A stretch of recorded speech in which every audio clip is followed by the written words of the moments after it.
Okay, it's 11 o'clock. Let's... Okay, good morning. It is 11 o'clock on a Monday, which means time for organic chemistry. Can everybody hear me and see me? I'm not expecting you to, so here's some things. I'm not expecting you to share video. It's probably best if you keep your microphones muted. There is a little button somewhere at the bottom of your screen with a hand that says if you want to interrupt, then go ahead and interrupt. I'm recording this session through Blackboard, and I've got a backup that I'm recording as well. Thank you all for being here early. I know that the technology is going to be a little bit tricky. Hopefully we make it through. Hopefully everybody's all right also. So I spoke with Matt a little bit earlier because he was the first one on. The laptop that I would like to run this through doesn't have audio, so I'm running this off an iPad, and the iPad cannot share, right now anyway, cannot share documents. And there's a couple of things that it looks like it would be good at, this particular app, at sharing documents, and when I get that fixed, we'll do this a little bit more seamlessly. Right now, I'm going to, from time to time, change the camera to look at my computer monitor, and we'll run through the notes there.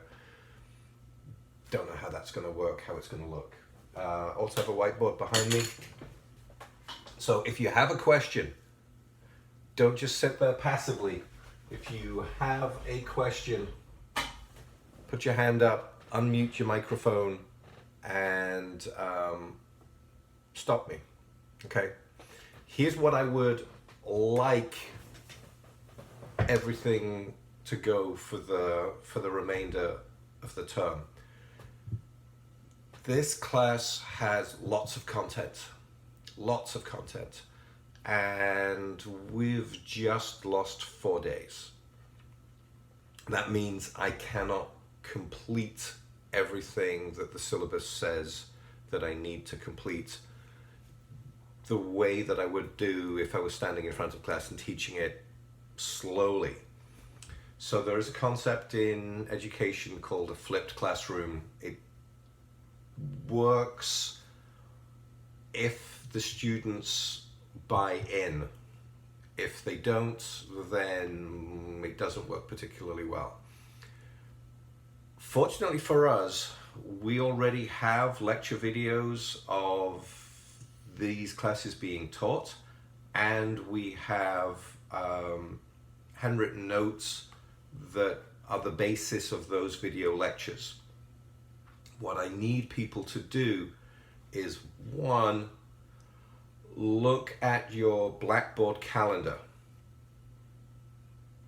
We haven't done much in calendar up to this point, but because this is now an online class, the calendar becomes much more important.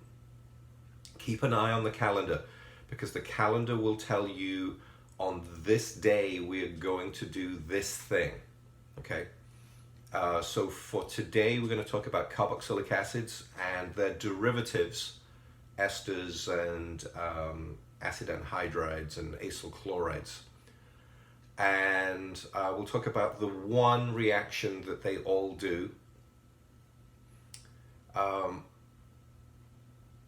What I would like you to do moving forward is to read the lecture ahead. Watch the lecture ahead, so that when you come to this forum on Wednesday, that we can touch on the points that you didn't understand by watching those videos and reading the notes, okay? And then we can work through some problems. All right, questions?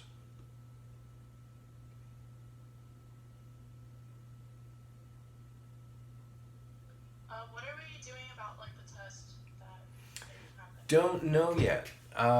So the university is doing something with one of the big online vendors about proctoring online tests. We already do it with a company called Respondus for our online classes. And they're going to tell me at some point soon what it is exactly that I can do for the tests that we're going to miss, or that we have missed already. So I don't know. My original thought was I was going to piece those tests out into smaller quizzes, and then we'll just grade the quizzes.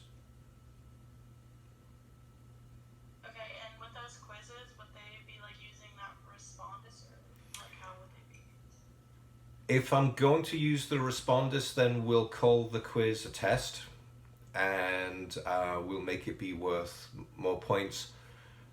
But because that would then be an electronic test, I'm very limited to what it is that you can tell me. So you can't draw mechanisms in Blackboard and then and give me that test back. So it would mean a complete rethink of what it is that we do. I mean, I can give, yeah, I mean, ultimately your tests are going to be multiple choice / short answers. So, that's not typically the method that we've been using. Fortunately, the mechanistic part of organic chemistry is almost over, and then it becomes descriptive when we start talking about biochemicals. So the last 2 weeks, which are almost upon us for the class, is easier to handle online than we have had up to this point, because I can't have you do mechanisms on an online test, because Blackboard doesn't let you draw structures. Okay, gotcha. Thank you. Okay, all right, great. Okay, so one of the things that we know, if you remember, is that primary alcohols can be oxidized to aldehydes. Those aldehydes don't stick around very long, and they themselves get oxidized to carboxylic acids. And today and in the near future, we're going to be talking about carboxylic acids and their derivatives. And the derivatives are just slight variations on what we have. Okay, so I'm going to write a little bit on the board. I'm going to write as big as I can. If it's not completely legible, let me know.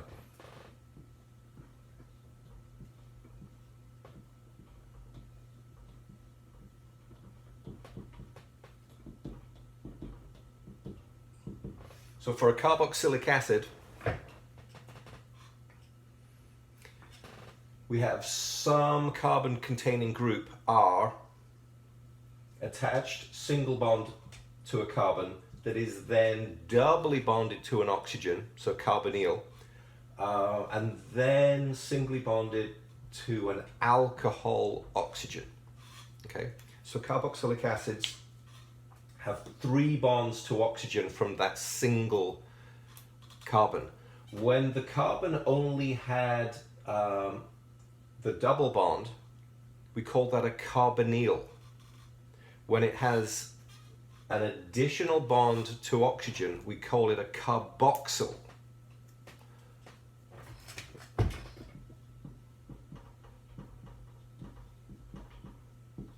So we're going to change the N in carbonyl to an X.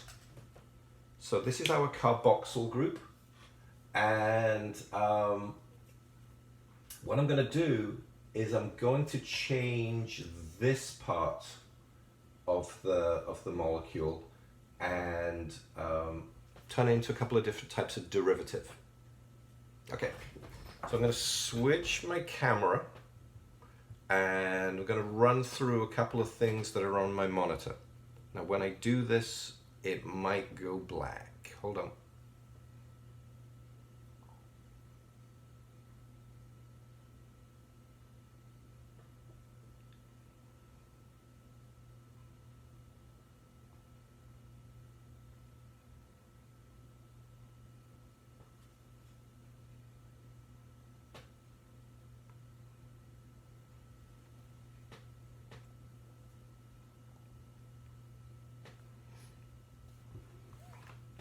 So these are, hopefully, have a very, very small window. When you're the moderator in one of these teleconferences, they give you the tiniest window to see your own screen in. So, but I think I can see the edges of everything. Okay, so these are the lecture notes that are on Blackboard about carboxylic acids and the derivatives. If you can read, I don't know if you can see all the way up at the top, this is CHM 2220 SS 2011 week 3. Okay, so here's a carboxylic acid. That's my carbonyl carbon, now a carboxyl carbon. Can everybody see what I'm seeing? Layla, you have a question? I can't see the structures on the left side of the screen. Okay, so I'm going to do this. Tell me when they... Oh yeah, is that better?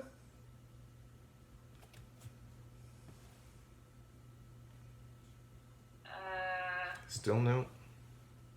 Almost, not quite. Do I have to pull further out?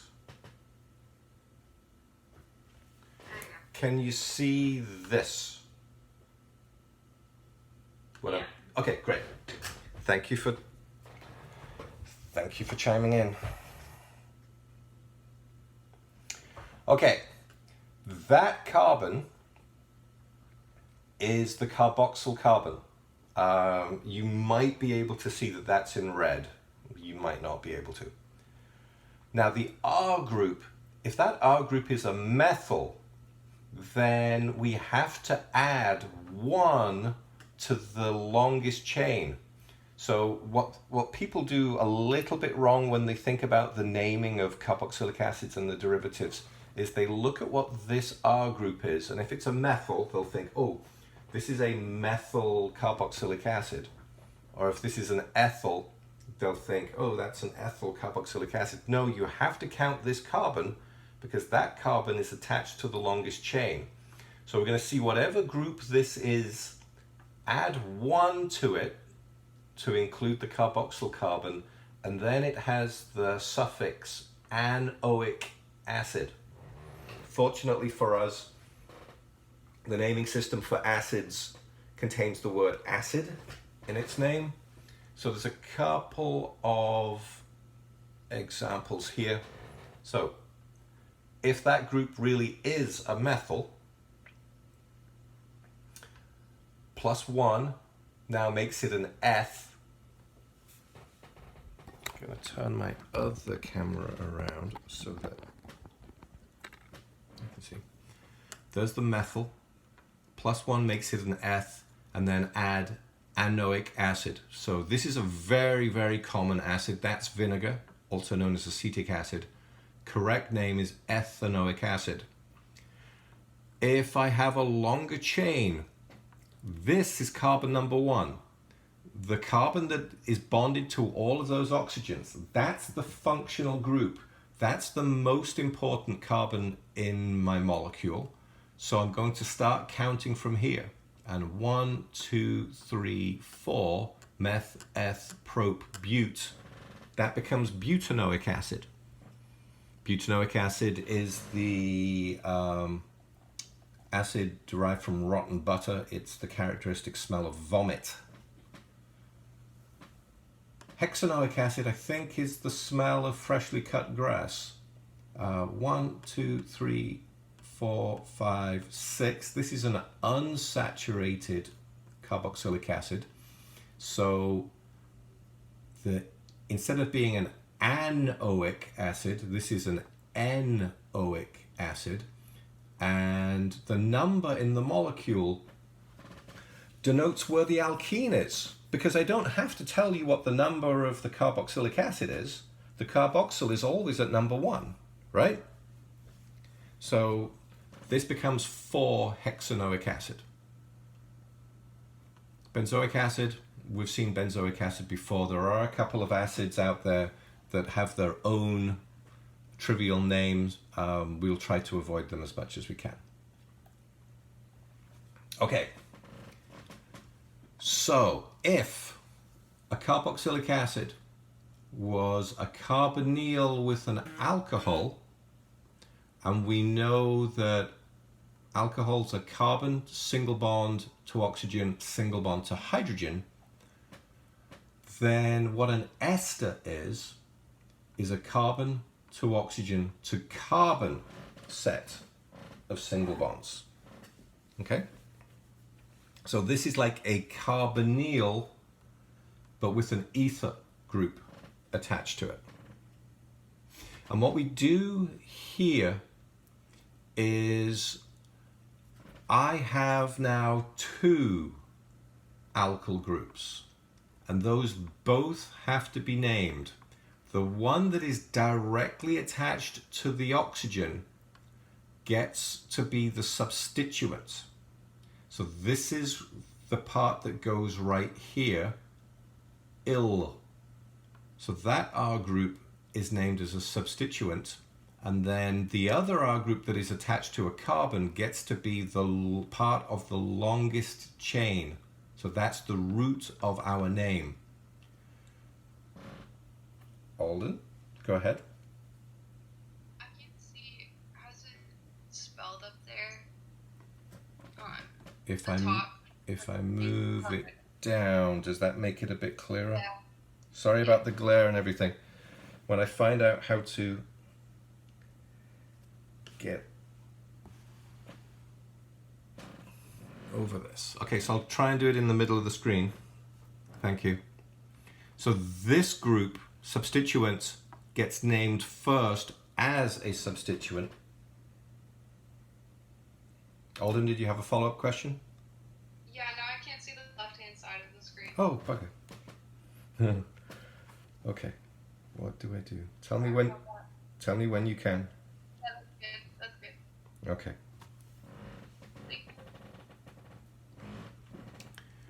Substituent first, root of the word last. So this molecule has a methyl and a methyl. This methyl is attached to a carbon, so it's not a meth anymore. This is now an eth, which is the longest part of the chain, which is the root of my word. So the root of my word now is ethanoate, and my substituent is this methyl. So this ester is methyl ethanoate.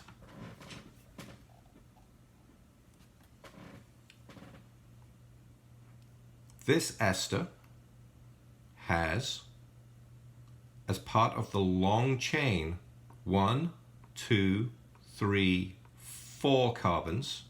So that's a bute, and because it's part of the long chain, butanoate, and then this is my substituent, and it has 1, 2 carbons in it, so that is ethyl butanoate. Oh, here's a note. Here's a note. This one has been. What I'm going to show you next has been in the wings, waiting to show up for some time now.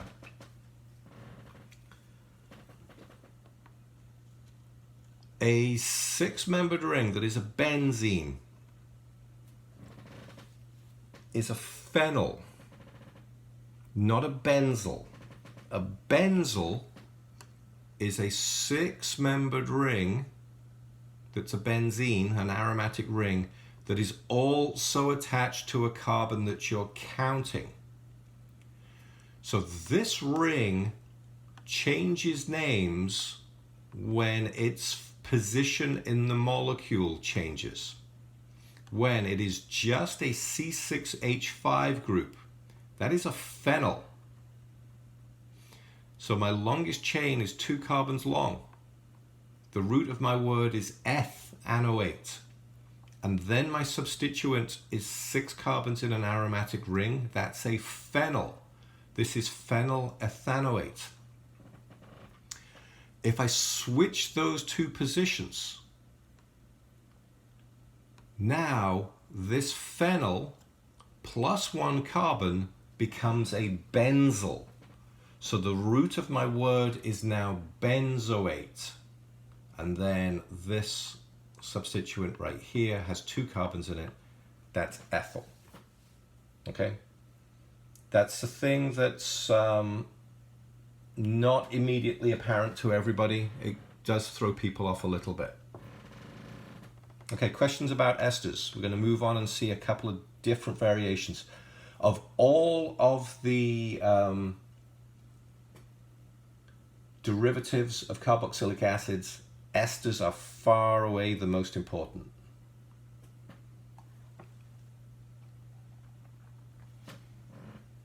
Okay, the next thing that we're going to see are acid anhydrides. Now, acid anhydrides can be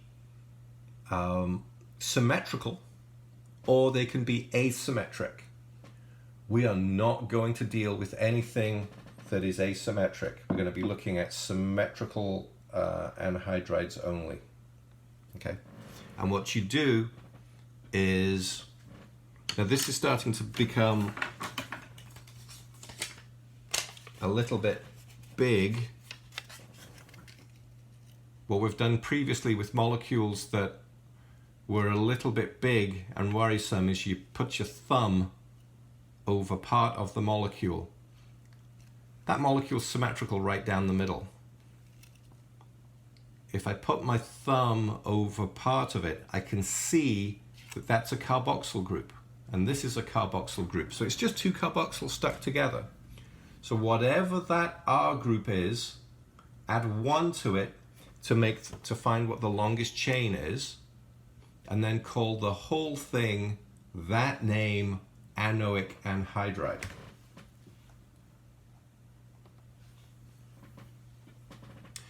So 1, 2, I have an ethyl here, but 1, 2, 3, prop as the root of my word, this becomes propanoic anhydride.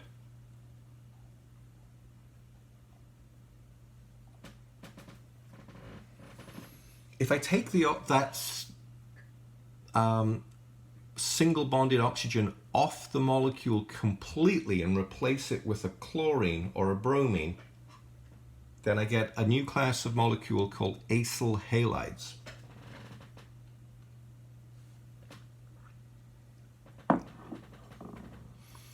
Same thing.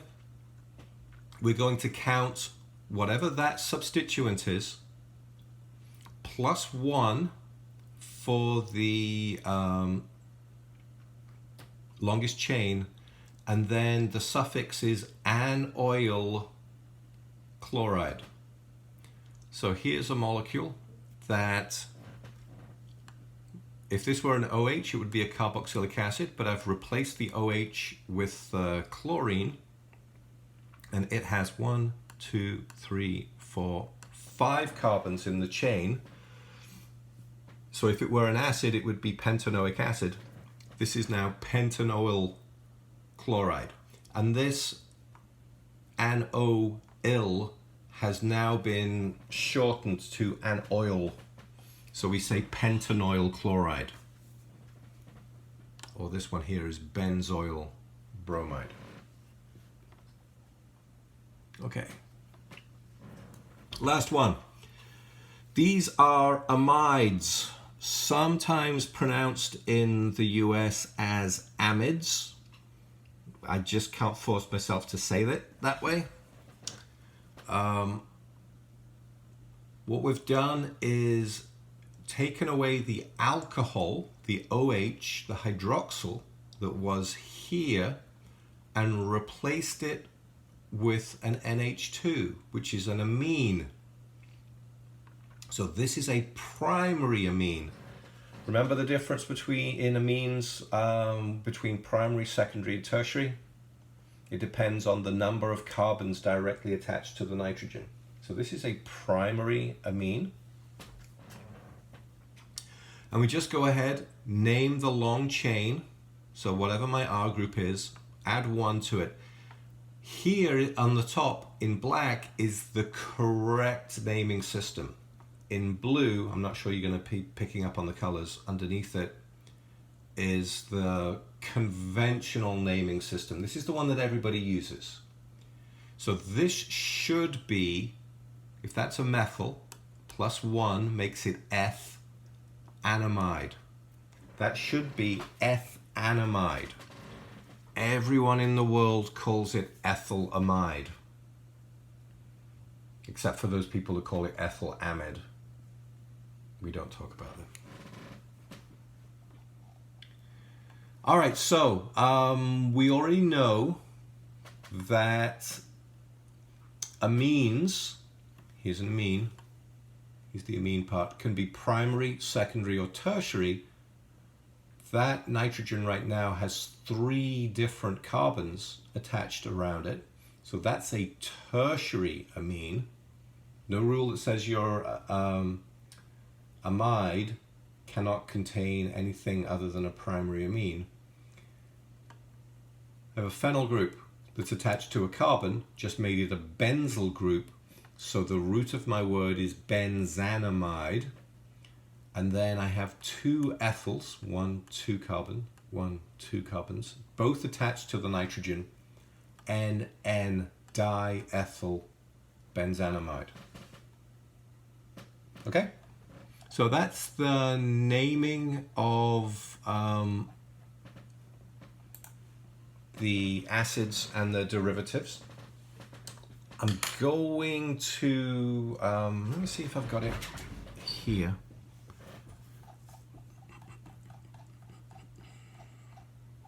I'm going to scroll all the way here.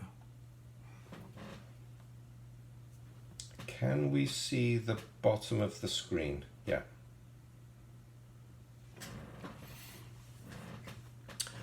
On the bottom of the, I'm going to scroll a little bit more.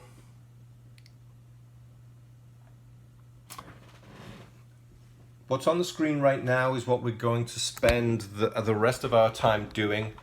I'm actually going to switch back to the forward-facing camera, and I'm going to teach you on the board, okay?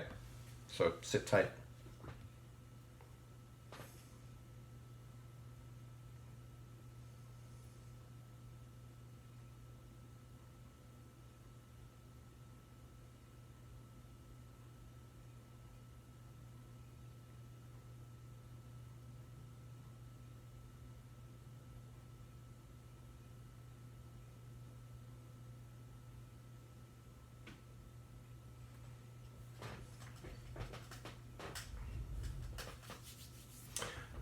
Okay.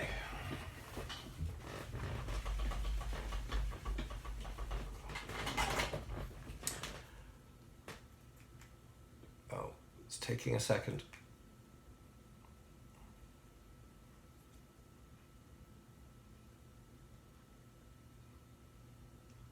Okay, it's telling me that it's caught up with the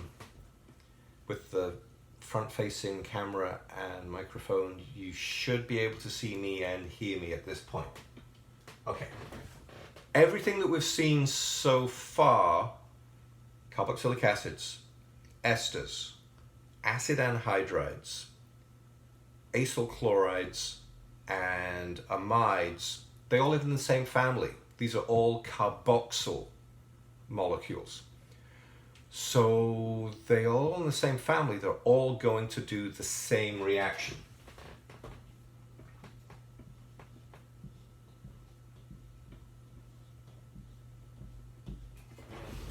So I have a molecule. Let me know if you can or cannot see the board. The board came delivered actually yesterday, and if I dare venture out, I'm going to get some thicker markers than this one. It came with the little thin markers, so maybe I'm going to be able to get some thicker ones. Here's my carboxyl group, and this part right here that I've circled, that's the only thing that's different. For a carboxylic acid, group X right here is an OH. For an acyl chloride, group X right there is a chlorine. Okay. If I wanted to turn one of these into the other, all I would have to do is switch out what the X group is. So I've got carboxylic acids, esters, amides, acyl chlorides, and acid anhydrides. And it seems to me that they're all in the same family. And if I want to change from one to the other, then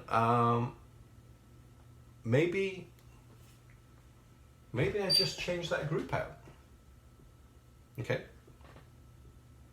Here's the question. If I change that group out, then something has to come in and stick, and something has to leave. And the thing that leaves is called the leaving group. And when it leaves, it's going to take electrons with it. So it's going to leave with a negative charge. So I would have carboxylic acids have a leaving group that is this molecule fragment right here, this moiety, and acyl chlorides would have this leaving group right here. Somebody unmute their microphone and tell me what's the important difference between these two things right here that we should all be thinking about?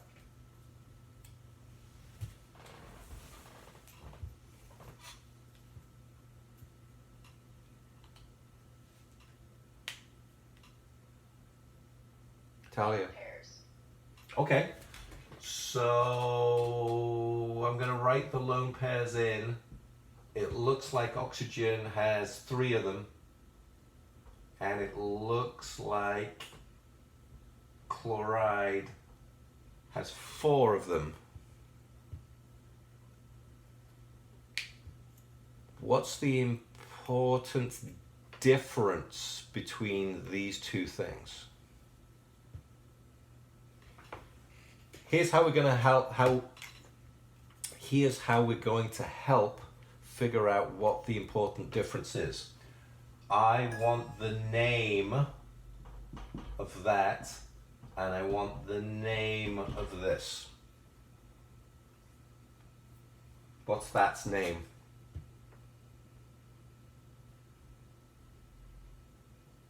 OH minus. What's its name?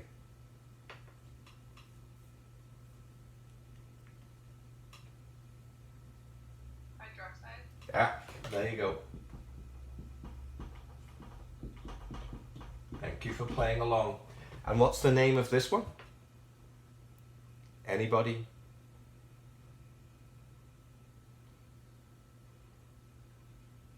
Chloride. There you go. What's the really super important thing that is a difference between hydroxide and chloride that we at this point in our chemical education should really be aware of?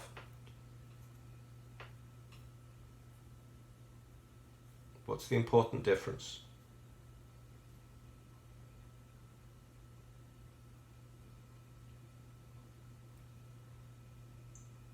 Chloride's a better leaving group.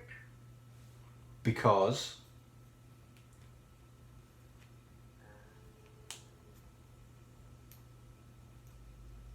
good leaving groups are what?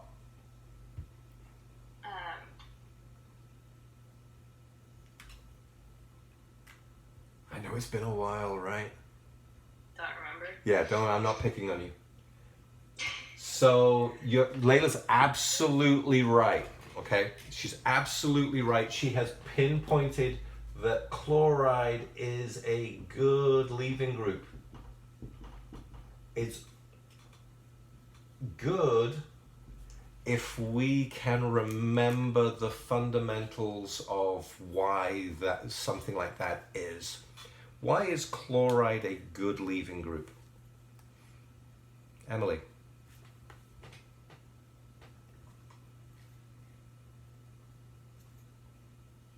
Emily, go ahead.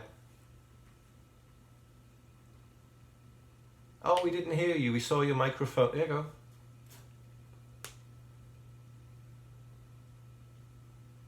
The little icon says that you're talking, but we can't hear you.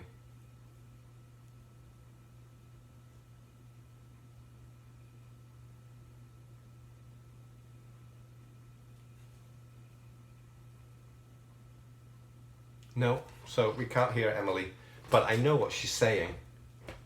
She's saying basicity. There's a difference in basicity between hydroxide and chloride, right? That this hydroxide is a strong base and chloride is a weak base. And bases make bonds. So if I had this X be a chloro, then I could replace it with the OH. But I can't do it the opposite way around. I cannot replace the OH with a Cl. We've seen that before. We saw that before with SN2s a long time ago. That was a rule with an SN2 that the incoming nucleophile must be a stronger base than the leaving group. Okay, let me show you what the mechanism looks like. And it's the same mechanism for everything.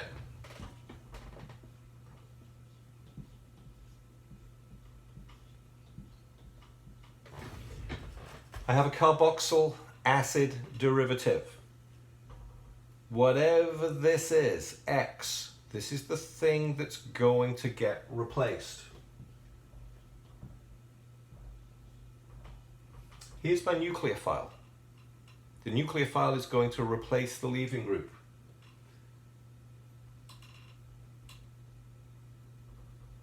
My reaction starts from the lone pair of electrons, negative charge, of this nucleophile. And I'm really going to need it to be negatively charged. It's going to have to be a good one.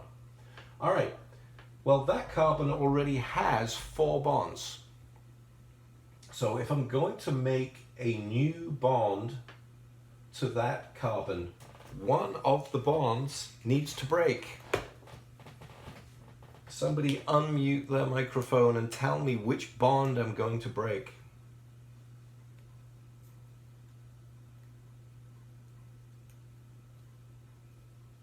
The carbon to the leaving group. The bond between the carbon and the leaving group, which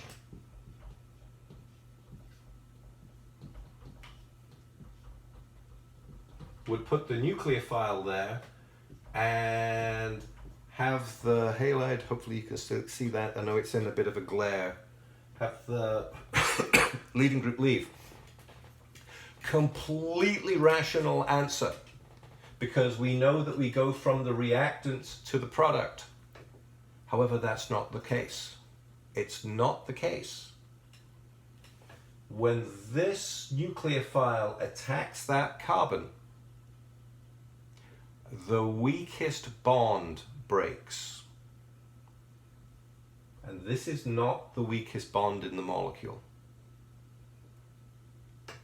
The carbon to X bond is not the weakest bond in the molecule. What is the weakest bond in the molecule?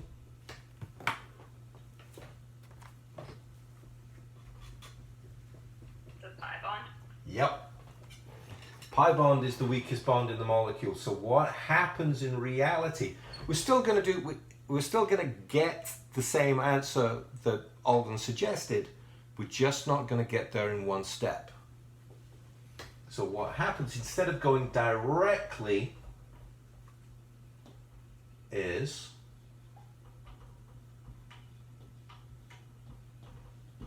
I break the pi bond.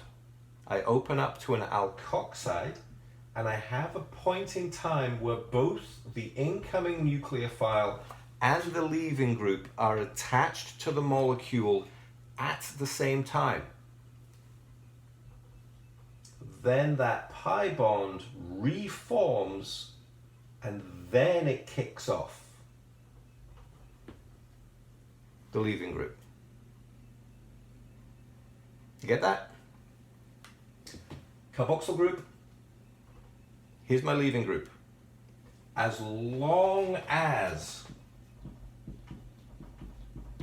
the basicity of my nucleophile is bigger than the basicity of my leaving group, the nucleophile will attack the carbon. The weakest bond will break, that's the pi bond, make this tetrahedral intermediate, and now when that reforms, it will kick off whichever one of these is the weakest bond, and that was the bond to the leaving group. Okay, so here's my question. My question is that an SN1 or an SN2?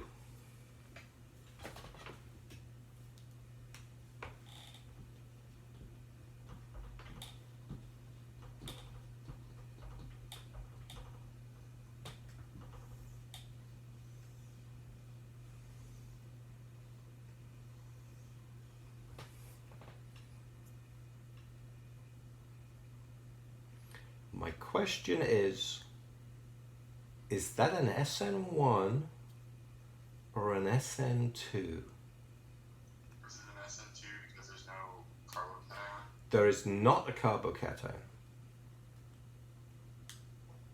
But there are also two steps. So my answer to is this an SN1 or an SN2, my answer is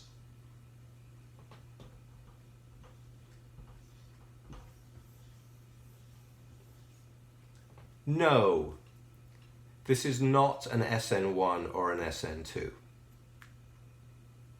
Is this an SN1 or an SN2? No. No, it's not. It is not an SN1 and it is not an SN2. It's something else. Gonna need a new name.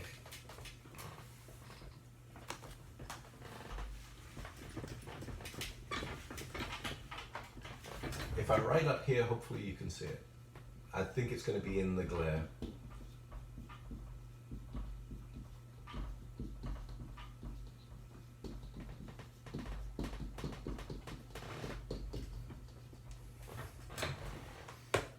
Can you read that?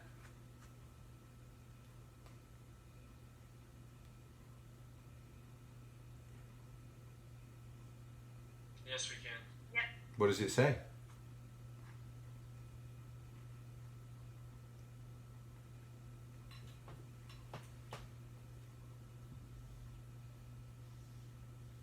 This is a nucleophilic acyl substitution. It is a substitution, capital S. It is driven by a nucleophile. That's a capital N, but it's lower, it's a smaller capital N than the big capital S. And it's acyl. These groups, the carboxyl groups, also called acyl groups. So I get a capital A and a lowercase c. This is an SNAC, Nucleophilic Acyl Substitution. All right. Now, I had 5 or 6 different molecules that we were dealing with. We've got carboxylic acids, esters, amides, acyl chlorides, and acid anhydrides, right? That's 5. Some things are going to be able to do the SNAC to other things. Let's figure out what we've got.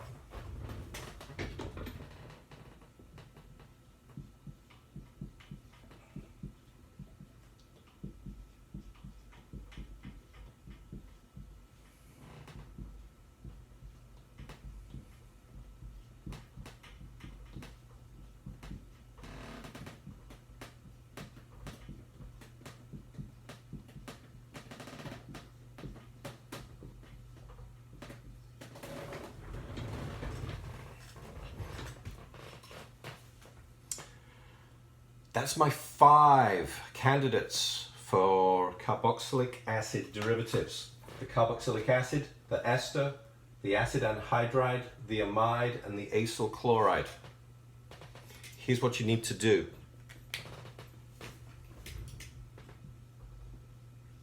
Think about the leaving group. I've got hydroxide. I've got alkoxide. Ooh. What's the leaving group for an acid anhydride?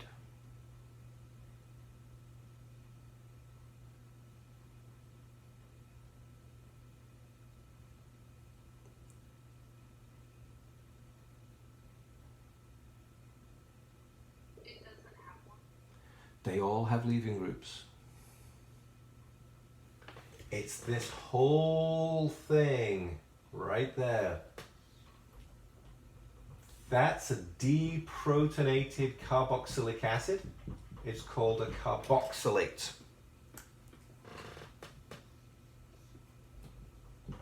And that's an amide. And that's a chloride. What we need to do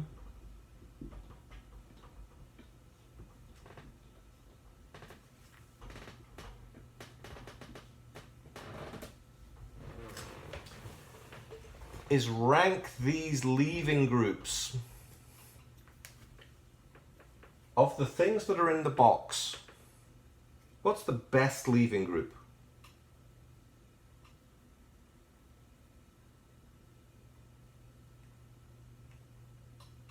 Chloride. Chloride, absolutely the best leaving group. Okay, can we see what's the absolute worst? The amide? Yeah, that's terrible. That's such a powerful base. That would not be a leaving group. All right, which leaves us the hard part of what goes in the middle. Hydroxides and alkoxides are both deprotonated alcohols, essentially. It's a deprotonated water and a deprotonated alcohol. And we've said a number of times that all alcohols have the same pKa. And it's about the same pKa as water. So these two are going to be ever so similar. Very, very similar. with the esters being slightly ahead. This, however, this leaving group is a deprotonated acid. And if you're an acid, then the conjugate base of an acid is weak, right?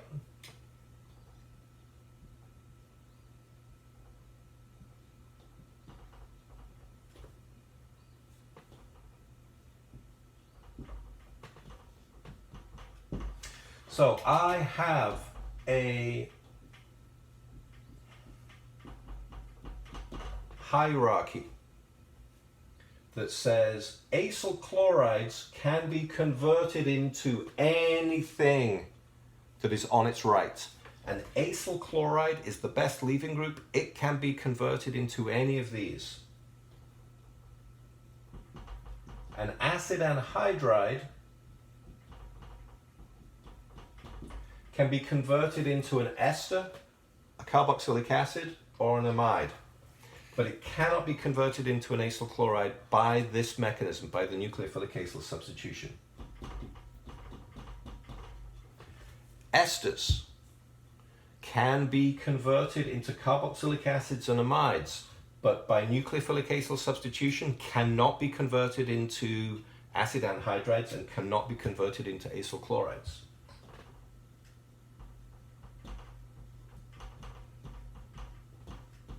Carboxylic acids can only react by nucleophilic acyl substitution to make amides. They cannot make anything else to the left of this table. And then amides can be the product of a nucleophilic acyl substitution, but they are not reactants in nucleophilic acyl substitutions. That makes sense?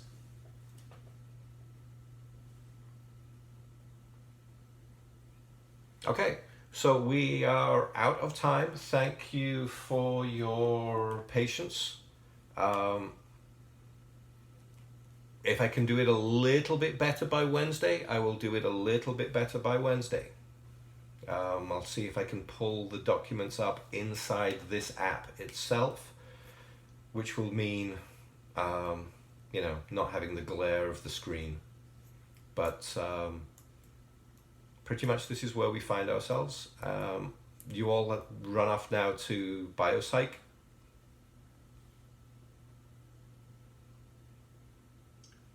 Could you repeat what the notes were that you were using to reference? Yeah. If I switch, I'll show you where they are in Blackboard. Plus, they are in the notes on the Blackboard calendar. It tells you where I'm looking.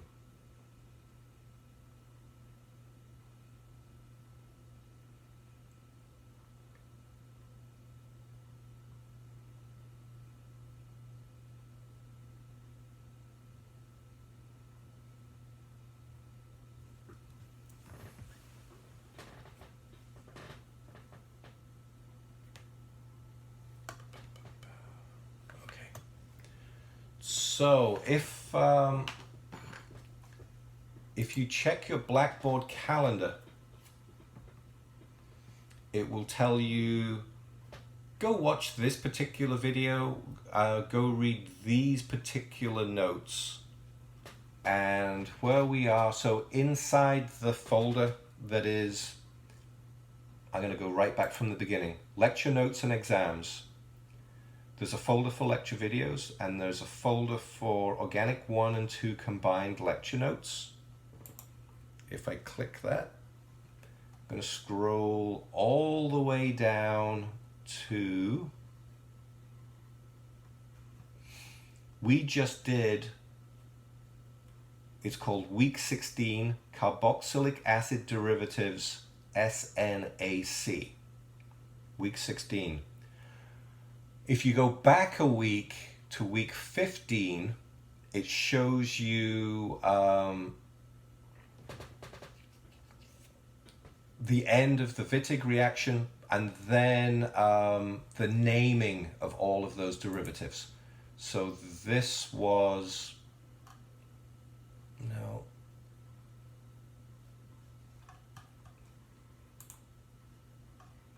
that part, I don't know where I've lost it now. But yeah, you want to be here. Week 16 is what we've just done. Week 15 of week 16 is what we've just done.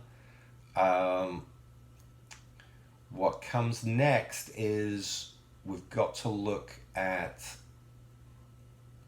the other reactions of esters and carbonyls.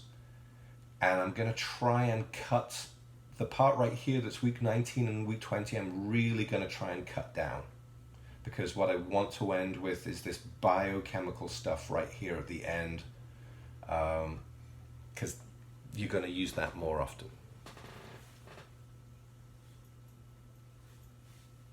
Okay, awesome. Thank you. Thank you. All right, keep an eye on your calendar. I'm going to try and preload you with advice before you come to class. Thanks for everybody for your patience. See you Wednesday. Be safe.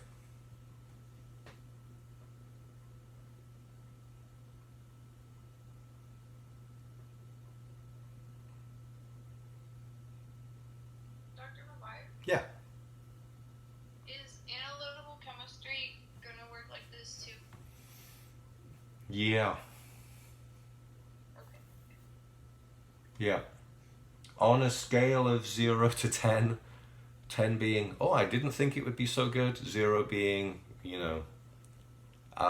what was today?